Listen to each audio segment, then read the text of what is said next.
Delightful dream. My name is Shirley and I was living what many would call a charmed life. I had married Jake, my college sweetheart. Our story was the sort most people only read about in romance novels.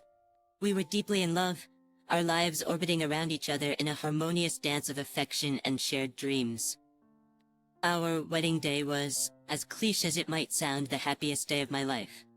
We exchanged our vows under a serene sky, surrounded by friends and family who believed, as we did, in happily ever afters. The wedding was set in an idyllic countryside venue, where lush greenery and blooming flowers provided the perfect backdrop to our love story.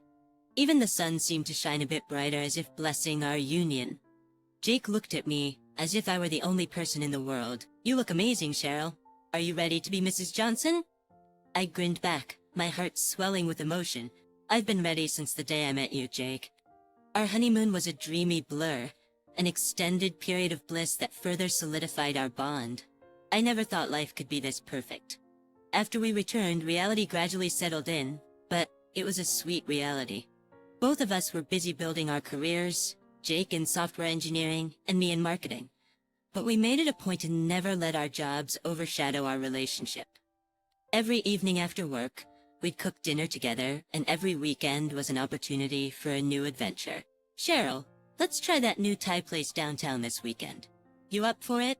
Jake would often come up with fun plans, keeping the spontaneity alive in our relationship. "Absolutely. A date night is long overdue," I'd reply, grateful for these simple yet meaningful moments that kept our love fresh and exciting. We settled into a cozy little house 2 years after our wedding, and that's when another dream started to take shape. A dream of expanding our family. "Jake, what do you think about having a baby?" I hesitated one night as we were cuddled up on the couch, a question I had been wrestling with for a while now. He looked at me, his eyes widening with a joy I hadn't expected. "I was just waiting for you to be ready, Cheryl. I think it's time." And so it was time. I got pregnant, and I remembered the pure elation of holding the positive pregnancy test in my hand. It felt like another chapter was opening in our life. Another layer was adding itself to our shared story. "Oh, Jake, we're gonna have a baby. Can you believe it?"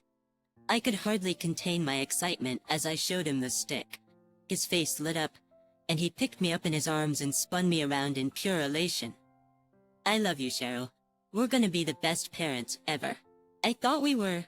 I truly believed we would be. Looking back now, those were perhaps the last moments when our happiness felt invincible. It was as if we were standing on the pinnacle of a mountain, unable to see the treacherous slopes that lay hidden behind the clouds of our joy. Our love was strong. Our future seemed secure, and the arrival of a baby promised to make everything even better. Or so I thought. That's the problem with happiness. Sometimes it feels so complete, so perfect, you can't imagine it ever ending. But the harsh truth is, life has a way of pulling the rug out from under you, shattering your world into a million pieces. And that's exactly what happened to us, but we just didn't know it yet. 7 years flew by like a delightful dream, each year better than the last. Our daughter Emily became the axis around which our world spun. She was a cheerful, bright-eyed little girl who inherited the best parts of both of us. Jake's infectious laugh and my love for reading. She was curious, adventurous, and loved life with an enthusiasm that was contagious. During those years, Jake and I were no longer just husband and wife. We were parents, co-conspirators in the grand adventure of raising Emily. And what a joyful adventure it was. From her first steps to her first day at kindergarten, every milestone was a celebration. "Do you think she'll be all right her first day at a new school?" I remember asking Jake nervously as we prepared Emily's backpack with school supplies the night for the significant day. He looked at me with reassuring eyes. "She's got the best of both of us, Cheryl. She'll be more than all right." The morning of Emily's first day at school was filled with a mix of excitement and sentimental nostalgia. Jake and I stood there teary-eyed as we took photos of her in her school uniform, complete with a little bow that she insisted on wearing. "Mom, Dad, you're embarrassing me with all these pictures," Emily exclaimed, but her grin betrayed her true feelings. "We have every right to embarrass you. It's in the parent's handbook," Jake joked, snapping another picture. All right, no more tears, both of you, Emily declared, putting on a brave face as she saw both Jake and me wiping away discreet tears. I'll be back before you know it. We know, sweetheart. We're just so proud of you, I said, hugging her tightly before watching her climb onto the school bus. As she waved goodbye from the bus window, I felt a mix of pride and bittersweet melancholy. Our little girl was growing up, stepping into a bigger world, a world that was beyond our home, beyond our protective embrace. However, around this pivotal time, we also faced another substantial life event. Jake lost his job due to company downsizing. He was a software engineer, brilliant at what he did, but sometimes life has a way of throwing you curveballs. Shirley, don't worry. I'll find something soon. Meanwhile, we'll manage, he assured me when he broke the news. I know we will, I replied, offering a smile of encouragement, despite the worry churning in my stomach. We've got each other, and that's all that really matters. I was grateful that my job in marketing was going well. I had been promoted recently, and the salary bump would help us stay afloat, but we had to cut back on some of the extras. Dining out, weekend trips, the small luxuries that made life a little more enjoyable. We'll get through this just like we've gotten through everything else, Jake said one evening as we sat down to a simple homemade dinner. Absolutely, love always finds a way, I replied, echoing our shared belief. We were still adjusting to the new normal. The reality of being a single-income family and the challenges it presented were new to us, but not insurmountable. Our love, our unity was supposed to see us through. That's what I believed, and that's why I was so unprepared for what happened next. Life, as I was about to find out, had other plans. And they were plans that would test the very foundation of everything Jake and I had built together. A few months after Emily started her first year of school, I got the call. It was a Wednesday afternoon, and I was in the middle of a meeting with my team at work when my phone buzzed. Seeing the school's name flash on the screen, my heart sank immediately. Excusing myself from the meeting, I answered the call. It was Mrs. Wilson, Emily's teacher.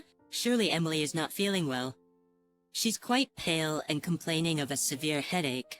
I think you should come get her. Panic gripped me. I'll be there as soon as I can, Mrs. Wilson. Thank you for calling.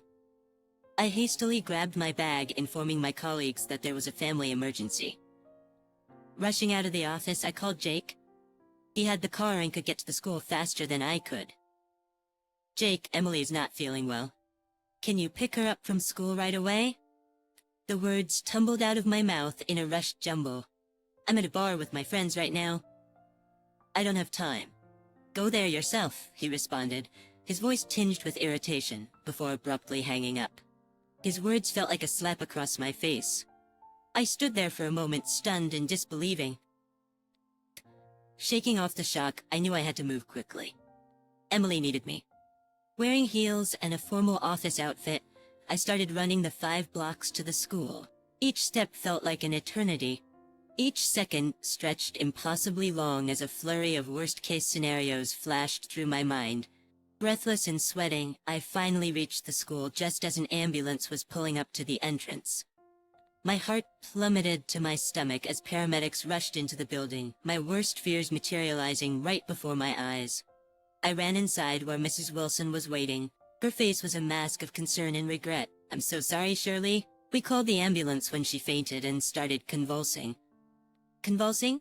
Oh God, why didn't you call me sooner? I exclaimed, overwhelmed with fear and frustration. We didn't think it was that severe, initially.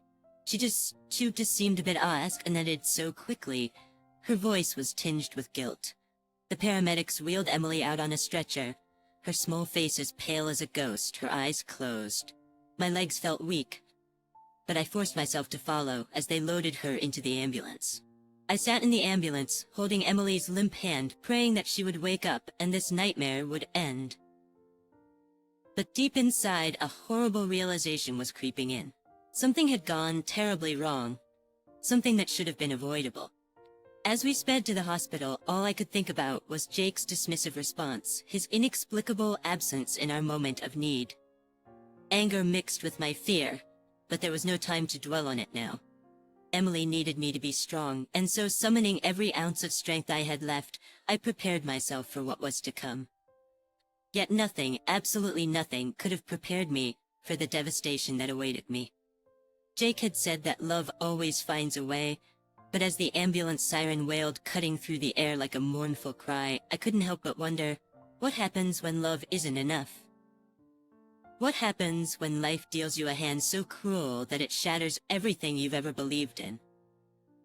I was about to find out, and it was a lesson I would never ever forget.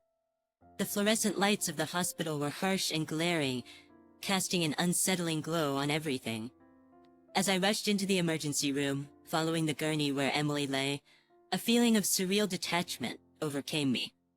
It felt like I was floating above the scene, watching some terrible drama unfold that could not possibly be my own life. Doctors and nurses immediately swarmed around Emily, barking medical terms at each other as they moved with frightening urgency. A nurse tried to hold me back, saying, "Mom, you need to wait outside." I shook my head vehemently, tears streaming down my face. "Please tell me she'll be okay." The nurse looked at me with a mixture of compassion and regret. "The doctors are doing everything they can. Please, wait in the waiting area." I found myself relegated to a cold plastic chair, surrounded by other anxious faces whose stories I neither knew nor could focus on. My hands trembled as I made another call to Jake, this time leaving a voicemail through gritted teeth. "Jake, you need to come to the hospital." After what felt like an eternity, but was probably no more than 20 minutes, a doctor approached me. His face was somber, his eyes avoiding direct contact with mine. I stood up, bracing myself for what was to come. "I'm so sorry, Mrs. Shirley. Despite our best efforts, we couldn't save her. Your daughter passed away due to a sudden brain aneurysm. It was too late by the time she got here." His words hit me like a sledgehammer, stealing the breath from my lungs.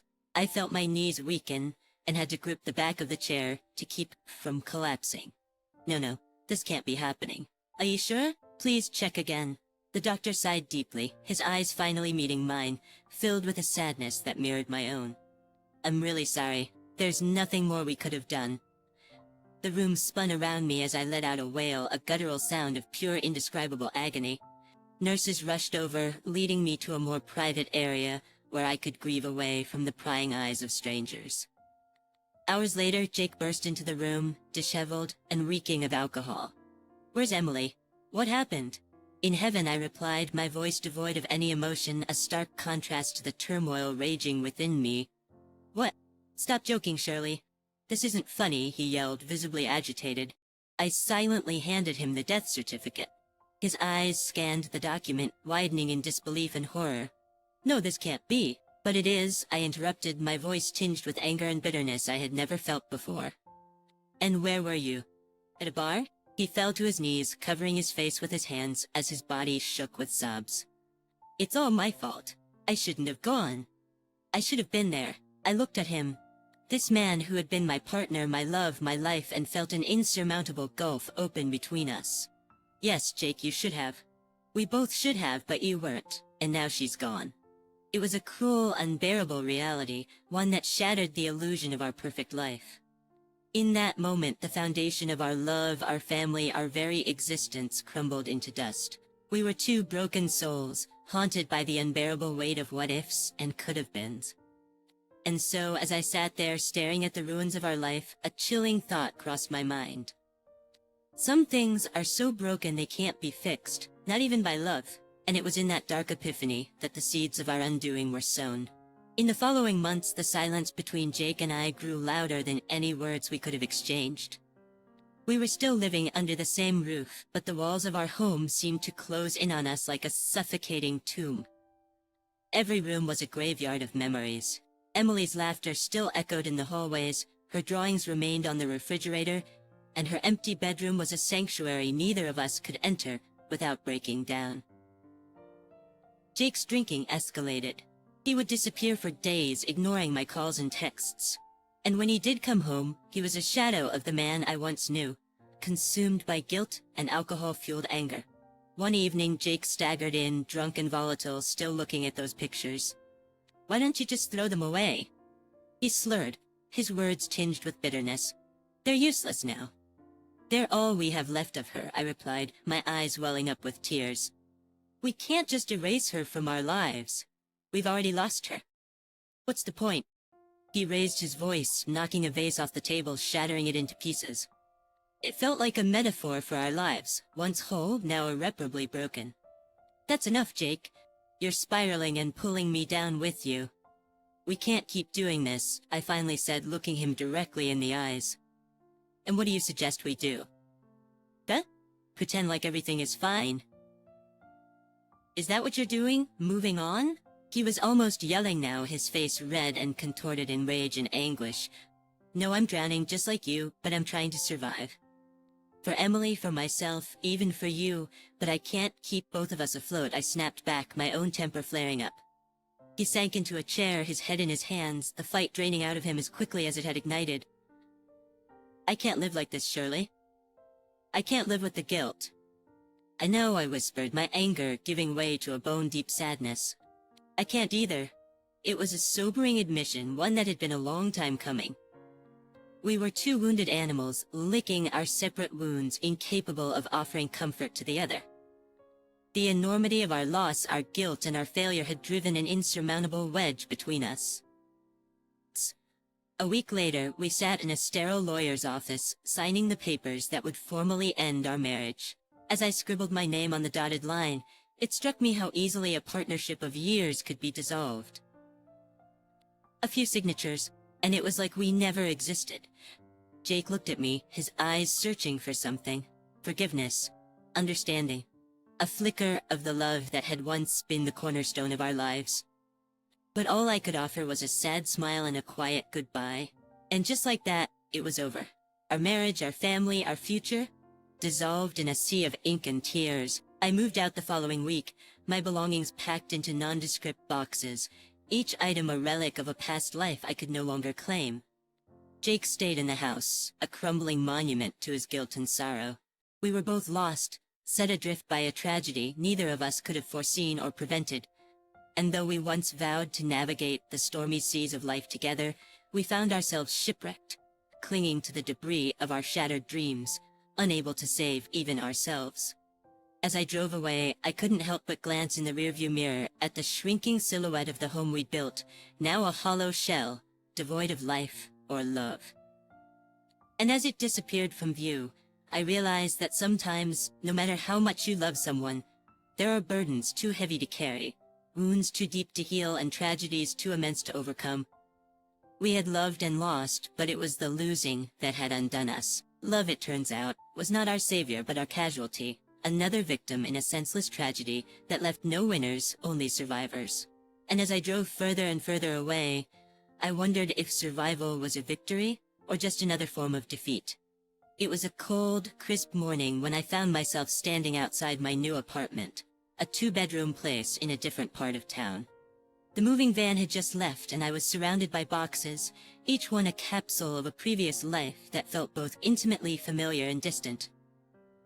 As I began unpacking, I came across Emily's favorite stuffed animal, a little pink bunny she had named Fluffy. Holding it to my chest, I felt an overwhelming wave of sorrow wash over me. This was one of those moments, a clear delineation between the life that had been and the life that would be. I put Fluffy gently on the sofa, almost as if reserving a space for Emily in this new chapter. Days turned into weeks and then months. I returned to work where my colleagues tiptoed around me, not sure what to say. Life moved on, and so did I. But there was always an undercurrent of sadness, a missing piece that could never be replaced. One evening my phone buzzed. It was a message from Jake. "Can we talk?" It read. My thumb hovered over the delete button for a moment, but then hesitantly I replied, "Okay." We agreed to meet at a cafe, neutral territory where the ghosts of our past wouldn't haunt us as strongly. When I saw him walk in, I was struck by how much he'd changed. He looked older, more worn, but there was also a clarity in his eyes that had been missing for a long time. "Surely," he began, taking a deep breath as he sat down. "I've started going to meetings. I've been sober for 2 months now." I looked up surprised. "That's good, Jake. Really good. I'm proud of you." He nodded, his eyes moist. "I had to do it for Emily. I know it won't bring her back, but I can't keep destroying myself and everyone around me. I wish you had realized that sooner. but I'm glad you're taking steps now, I replied softly. There was a heavy pause, filled with unspoken regrets and what-ifs. Finally, Jake spoke again. I know we can't go back, and I'm not asking for that. But I do want to apologize for everything. And I accept your apology, I said, feeling a weight lift off my shoulders. But you're right. We can't go back. We're different people now, shaped by experiences that have, for better or worse, changed us fundamentally. Jake nodded, understanding and regret mingling in his gaze. Yeah, shattered but not broken, right? I gave a small smile at that. Exactly. After that day, Jake and I went our separate ways.